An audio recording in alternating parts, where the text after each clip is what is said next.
ব্রাহ্মণবাড়িয়া ২ আসনে স্বতন্ত্র সংসদ সদস্য প্রার্থী শরীফুল হক কার্জন সরাইল ও আশুগঞ্জ উপজেলার বিভিন্ন গ্রামে নিয়মিত গণসংযোগ করছেন। সোমবার দুপুরে আশুগঞ্জ উপজেলার খড়িয়ালা থেকে বিপুল সংখ্যক লোকজন নিয়ে একটি মোটরসাইকেলে শোভাযাত্রায় বের হয়।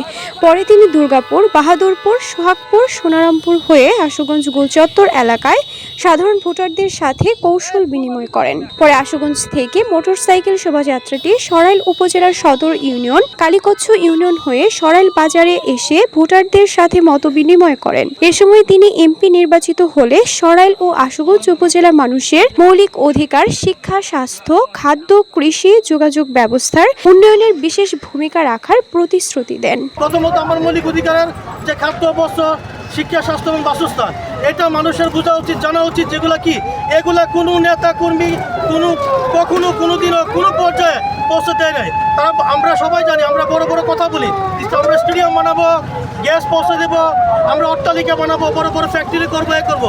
আর এই মৌলিক অধিকারগুলো কি? মৌলিক অধিকারগুলো আগে আমরা জানি। মৌলিক অধিকারগুলো আমরা কি প্রতিষ্ঠিত করে খাদ্য মানুষের কাছে গরিব দুঃখী মানুষরা কেন খাদ্য পাচ্ছে না? তারা কেন কর্মজীবী, কেন সঠিক ব্যবস্থা, তার বেকারত্ব এত বেশি কেন? তারা কেন কর্মসংস্থান কেন হচ্ছে না? তাদের স্বাস্থ্য কমপ্লেক্সগুলো, আমাদের 2টা উপজেলার মধ্যে প্রায় কয়েকশো স্বাস্থ্য কমপ্লেক্স আছে, সবগুলো বেহাল দশা। এগুলো এস্টাবলিশ করবো, এগুলো প্রতিষ্ঠিত করতে চাই আমি আমার নির্বাচনী 2টা উপজেলার মধ্যে, সরাইল এবং আশুগঞ্জের মধ্যে।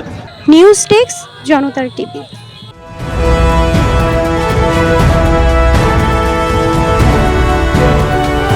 জনতার টিভি, জনগণের আয়না।